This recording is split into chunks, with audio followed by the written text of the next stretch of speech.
Hello guys, welcome back to my channel. तो आज मैं अंडर द ग्रीन लाइट के नेक्स्ट पार्ट को स्टार्ट करने वाली हूँ।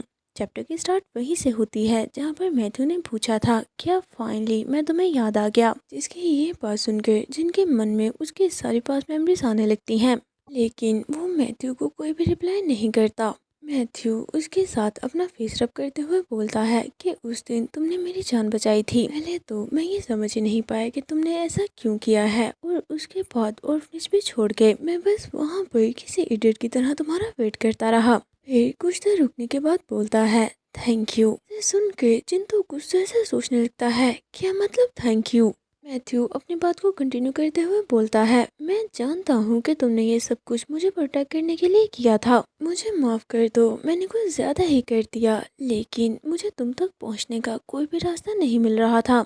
मुझे तो ये भी नहीं पता था कि तुम मर गए या जिंदा हो। इस पर जिन गुस्से से सोचने लगता है नहीं, तुम गलत कह रहे हो। ये सोचते हुए वो अपना हाथ मैथ्यू की तरफ बढ़ाने लगता है और अचानक से ही उसके बाल पकड़कर खींचते हुए फेस अपनी तरफ मोड़ता है और गुस्से से बोलता है तुम्हें क्या लगता है कि ये सारी तुम्हारी गलती थी? चाहे जो भी हो, लेकिन तुम्हें हर हाल में जिंदा रहना था।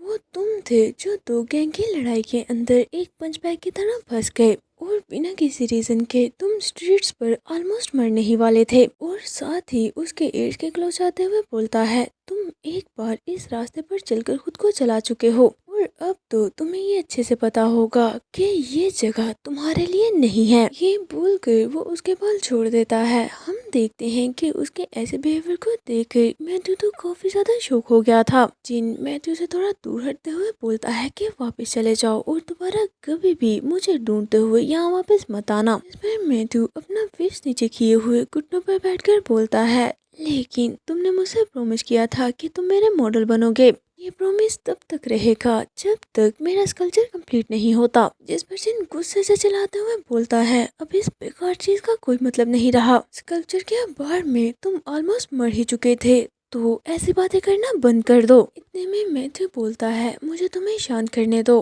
इस पर जिन थोड़ा फ्रस्ट्रेट होते हुए बोलता है क्या मतलब।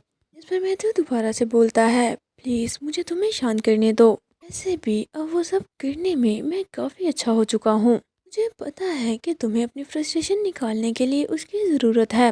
मुझे अपने डोल की तरह यूज़ करो। मैथ्यू की ये बात सुनकर जिन तो वहीं पर फ्लिंच हो गया था और वो काफी गौर से मैथ्यू की तरफ देखने लगता है। साथ ही क्रोल करते हुए उसके बिल्कुल पास आकर बोलता है मैं सब कुछ करूँगा। इसके बदले में मैं बस यही चाहता हूँ कि तुम मुझे अपने पास रहने दो और बस मेरे स्कल्पचर पर काम करो। ये बोलते हुए वो अपने मुंह से ही जिप ओपन करके वहाँ पर किस करने लगता है। जिसके ऐसा करने पर जिन चौंकते हुए जल्दी से पीछे हटकर बोलता है कि आखिर तुम ये क्या कर रहे हो। लेकिन मैथ्यू तो दोबारा से उसके क्लोज आते हुए वैसा ही करने लगता है। जिस पर जिन उसे बालों से पकड़कर जोर से खींचते हुए बोलता है तुम लिटिल शिट अब बस करो। लेकिन मैथ्यू तो रुकने की बजाय उसके हैंड्स को ही लिक करते हुए बोलता है मेरा ऐसा करना तुम्हें अच्छा लगता था और देखो अब भी तुम एक्साइटेड हो रहे हो। जिन तो सच में एक्साइटेड हो भी रहा था, चाहे वो अपने मुंह से जो मर्जी बोल ले, लेकिन उसकी बॉडी झूठ नहीं बोल सकती। जिस पर जिन गुस्से से अपने लिप्स को क्लिंच करते हुए बालों से पकड़कर जोर जोर से दूर फेंक देता है और बोलता है मैथ्यू रायन मेरे लिए और परेशानी खड़ी करना बंद कर दो। ये बोलकर वो वहाँ से जाने लगा था, लेकिन इससे पहले कि वो रूम से बाहर निकल पाता मैथ्यू जल्दी से आकर रूम के डोर को बंद करके उसे डोर के साथ पिन कर देता है। जिसके ऐसा करने पर जिंतु चौंकते हुए उसकी तरफ देखने लगा था। मुझे इससे कोई फर्क नहीं पड़ता कि पास में जो कुछ भी हुआ था तुम्हें याद है या नहीं, लेकिन आज के बाद से मैं ये मेक श्योर करूंगा कि तुम कुछ भी ना भूल पाओ। ये बोलते हुए साथ ही वो आगे बढ़कर उसे पैशनेटली किस करने लगता है। इसके ऐसा करने पर जिन भी उसे रेजिस्ट नहीं कर पाता। पता नहीं ऐसा उसकी बॉडी पर मौजूद वोंड की वजह से हुआ था या मैथ्यू के किस करने की फीलिंग की वजह से। मैथ्यू तो बिना रुके बस पैशनेटली उसे किस किए ही जा रहा था। जिस पर जिन भी रिप्लाई में उसे किस करने लगता है। जब मैथ्यू किस से आगे बढ़ने लगा था तो जिन उसे रोकने लगता है कि अब बस करो। लेकिन मैथ्यू तो रुकने की बजाय उल्टों से टच करते हुए बोलता है अगर तुम मेरे पुराने मेथड से बोर हो चुके हो तो मैं नई ट्रिक्स सीख लूंगा। मैं तो पता है ना कि मैं चीजें काफी जल्दी सीख लेता हूँ। तुमसे प्रॉमिस करता हूँ कि मैं काफ़ी अच्छे से करूँगा। इस पर जिन उसे खुद से दूर पुश करने का ट्राई करता है कि आप बस करो, लेकिन मैथ्यू ने तो अपनी पूरी स्ट्रेंथ के साथ उसे जोर से पकड़ रखा था और उससे बोलता है अगर तुम्हें मेरे साथ वो सब कुछ करना है तो भी तुम वो कर सकते हो। उसका ये बोलना ही था कि जिन गुस्से से उसके फेस पर पंच मारकर बोलता है अपना मुंह बंद रखो। इस पर मैथ्यू नीचे गिर गया था और काफी ज्यादा चमकते हुए अपने फेस पर हाथ रख लेता है, जैसे कि उसे तो बिलीव ही ना आ रहा हो कि जिन उसके साथ ऐसा भी कर सकता है। जिन घबराते हुए बोलता है तुम ऐसे नहीं थे। ये बोलकर वो फौरन वहां से बाहर निकल आया था। बाहर निकलते ही वो वॉल के सहारे खड़ा होकर अपने वोन पर हाथ रख लेता है, जैसे कि उसे इस टाइम काफी ज्यादा पेन हो रही हो। उसके हाथ बुरी तरह से कांप रहे थे और वो ठीक से खड़ा भी नहीं हो पा रहा था, जिस वजह से वो वहीं पर नीचे बैठ जाता है। इतने में उसकी नजर अपनी बॉडी पर जाती है जो कि अभी भी एक्साइटेड थी। इसे ऐसे देखकर वो गुस्से से सोचता है ये तो हद हो गई। इतने में योमबाल भी उसे देखकर भागते हुए उसके पास आने लगता है कि बॉस क्या आप ठीक हैं। जल्दी से उसे संभालने लगता है, जिस पर जिन पेन में होने के बावजूद भी उसे बोलता है मेक श्योर कि ये बास्टर्ड दोबारा कभी भी यहाँ पर कदम न रख पाए। वह योमबाल उसे ले जाते हुए बोलता है यस बॉस, लेकिन अभी आपको यहाँ से चलना चाहिए। इसके बाद सिन दोबारा से मैथ्यू की तरफ शिफ्ट होता है, जो कि अभी भी अपने फेस पर हाथ रखकर वैसे ही बैठा जिनके बिहेवियर के बारे में सोच रहा था। जब जिन ने उसे बोला था कि मैं थोड़ी ज्यादा देर तक तुमसे खेलने का प्लान कर रहा हूँ, इस तरह से तुम मेरी हर बात पर रिएक्ट करते हो, मुझे ये अच्छा लगता है। और जब जिन ने उसे हार्शली बोला था तो तुम उसे क्या चाहते हो, कहीं तुम ये तो नहीं सोच रहे थे कि मैं तुम्हारा पहला बॉयफ्रेंड बनूंगा। और थोड़ी देर पहले जब जिन ने घबराते हुए बोला था कि तुम ऐसे नहीं हो, जिस पर मैथ्यू तो कुछ भी नहीं समझ पा रहा था कि उसे क्या करना चाहिए। वो बस उसे शॉकिंग फेस में वहां पर बैठा सोचने लगता है अगर मैं तुम्हारे लिए ये भी नहीं हो सकता तो मैं तुम्हारे लिए क्या हूँ। इसके बाद हम नेक्स्ट डे मैथ्यू के स्कूल का सीन देखते हैं, जहाँ पर प्रोफेसर क्लास की अटेंडेंस लेते हुए पूछता है क्या मैथ्यू रायन आज भी एब्सेंट है। इस पर सभी स्टूडेंट्स आपस में विस्पर करने लगते हैं क्या वो सभी रूमर सच है, क्या सच में माफिया रायन को स्पॉन्सर कर रहा है। इस पर एक और पर्सन बोलता है उस बेवकूफ का तो कोई भी दोस्त नहीं है, ऐसा नहीं हो सकता। पर रोयन हल्के से स्माइल करके बोलता है वो एक प्राउड पर्सन है, उसके बारे में ये सोचकर खुद को फुल मत बनाओ। वो ये बातें कर ही रहे थे कि इतने में मैथ्यू डोर को ओपन करके क्लास में एंटर होता है। हम देखते हैं उसका पूरा फेस चोटों के निशान से भरा हुआ था, जिसे देखकर सभी स्टूडेंट्स बात करने लगते हैं ये तो मैथ्यू रायन है।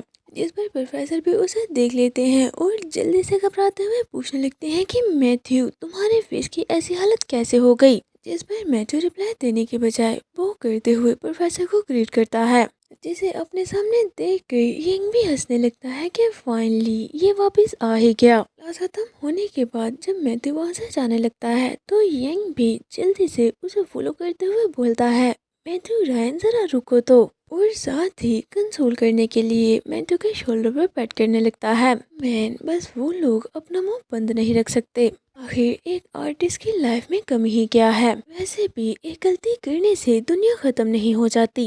एनीवे, क्या तुम आज रात पार्टी में आना चाहोगे, वहाँ पर बहुत से अल्कोहल और लड़कियां भी होंगी। इस पर मैथ्यू बोलता है मैं इंटरेस्टेड नहीं हूँ। ये बोलकर वो वहाँ से जाने लगा था। इतने में रायन बोलता है जरूर ही तुम्हें बाद में इस पर रिग्रेट होगा कि तुमने इतनी अच्छी चीजें ऐसे ही मिस कर दी हैं। रायन की ये बात सुनकर मैथ्यू तो वहीं पर रुक गया था। अगले ही पल हम उसे पार्टी में बैठा देखते हैं, जहाँ पर सभी लोग काफी ज्यादा ड्रिंक कर रहे थे, लेकिन मैथ्यू तो एक कॉर्नर में बैठा सोच रहा था। नॉर्मली वो जो भी बोलता है मैं उसकी किसी भी बात को इम्पोर्टेंस नहीं देता, लेकिन मुझे लगा था कि मुझे ये ट्राई करना चाहिए। ये पार्टी काफी ज्यादा लाउड है और पूरी तरह से टाइम की बर्बादी लग रही है। इतने में एक लेडी उसके पास आकर पूछती है क्या तुम मैथ्यू रायन हो। जिस पर मैथ्यू अपना फेस ऊपर करके उसकी तरफ देखने लगता है। हम हम देखते हैं उसका फेस अभी भी बिल्कुल एक्सप्रेशन लेस था। इसे देख कर वो लेडी उसके पास बैठकर बोलने लगती है, तुम्हें देखकर तो ऐसा लग रहा है जैसे कि तुम्हें ये जगह बिल्कुल भी अच्छी नहीं लगी। पर मैथ्यू तो अभी भी उसे कोई रिप्लाई नहीं देता, लेकिन वो लेडी तो बोलना बंद ही नहीं करती। वो उससे पूछने लगती है कि तुम कल्चर मेजर में हो ना, रायन ने मुझे बताया था, तो क्या तुम ड्रिंक करना चाहोगे। ये बोलकर वो अपने हाथ में पकड़ा हुआ ग्लास मैथ्यू की तरफ बढ़ा देती है, जिस पर मैथ्यू भी उसे मना करने के बजाय ग्लास लेकर ड्रिंक करने लगता है। वो ड्रिंक करते हुए सोच रहा था, मुझे पहले से ही ये फील हो रहा था कि मुझे यहाँ पर पिल्स मिल ही जाएंगी, और असल में हुआ भी ऐसा ही था। उस लेडी ने ड्रिंक में पिल्स मिला रखी थी। ड्रिंक करते ही मैथ्यू सोफे पर गिर गया था। इतने में वहाँ पर और भी लेडीज आने लगती हैं कि जरा इसे देखो तो ड्रिंक करने के बाद ये कितना ज़्यादा क्यूट लग रहा है। उसी तरफ पिल्स की वजह से मैथ्यू का पूरा फेस रेड हो चुका था और उसे काफ़ी ज़्यादा हॉट फील होने लगता है, और वो फौरन से ही अपनी शर्ट उतार देता है, जिस पर वो लेडीज उसकी मस्कुलर बॉडी देखकर और भी ज़्यादा इम्प्रेस हो गई थी। इतने में लेडी उसे टच करते हुए पूछती है, मैथ्यू क्या तुम किसी रिलेशनशिप में हो। जिस पर मैथ्यू ना में अपना सर हिला देता है, क्योंकि वो इस टाइम काफ़ी ज़्यादा टेजी फील कर रहा था और बिल्कुल भी अपने सेंसेस में नहीं था। लेडी उसके एक के बिल्कुल पास जाकर पूछती है, स्वीटी तो तुम मेरे बारे में क्या सोचते हो, मुझे तो तुम काफ़ी अच्छे लगे। ये बोलकर वो मैथ्यू को टच करने लगी थी। इस पर मैथ्यू उसे ऐसा करने से रोक तो नहीं पा रहा था, लेकिन उसे काफ़ी ज़्यादा डिस्गस्टिंग फील होने लगता है। वो मन में बार बार यही सोच रहा था कि मुझे टच मत करो, मुझे टच मत करो। वो लेडी दोबारा से पूछती है, क्या मैं तुम्हें किस कर सकती हूँ। इस पर मैथ्यू मन ही मन उसे मना करने लगता है कि नहीं, तुम ऐसा नहीं कर सकती। इतने में वो पूरी तरह से अपने सेंसेस लूज कर देता है। उसे ऐसे लगने लगता है कि जैसे उसके सामने जिन हो। वो उसे बोल रहा हो कि मैथ्यू अपना मुंह खोलो। जिस पर मैथ्यू सोचता है, जिन क्या सच में ये तुम हो, और साथ ही उसे किस करने के लिए अपना मुंह ओपन कर देता है। पर जिन फौरन ही उसे किस करने लगा था, लेकिन इन रियलिटी वहाँ पर जिन नहीं बल्कि वो लेडी थी जो कि किस करते हुए इस टाइम मैथ्यू के ऊपर आ चुकी थी। गाइस आपको क्या लगता है, कोई पर्सन मैथ्यू को बचाने आ सकता है, या आज मैथ्यू के साथ वो सब कुछ हो जाएगा जो वो कभी भी करना नहीं चाहता। जल्दी से अपना आंसर कमेंट बॉक्स में ज़रूर लिखें। तो इसी के साथ आज का ये चैप्टर यहीं पर एंड होता है। अगर आपको ये एक्सप्लेनेशन अच्छी लगी हो और आपने इसे यहाँ तक देखा है तो प्लीज़ इसे लाइक ज़रूर कर दें, और साथ ही साथ मेरे चैनल फन एक्सप्लेनेशन को सब्सक्राइब भी करें। और चलिए मिलते हैं आपसे नेक्स्ट वीडियो में। Until next video, take care of yourself and bye bye.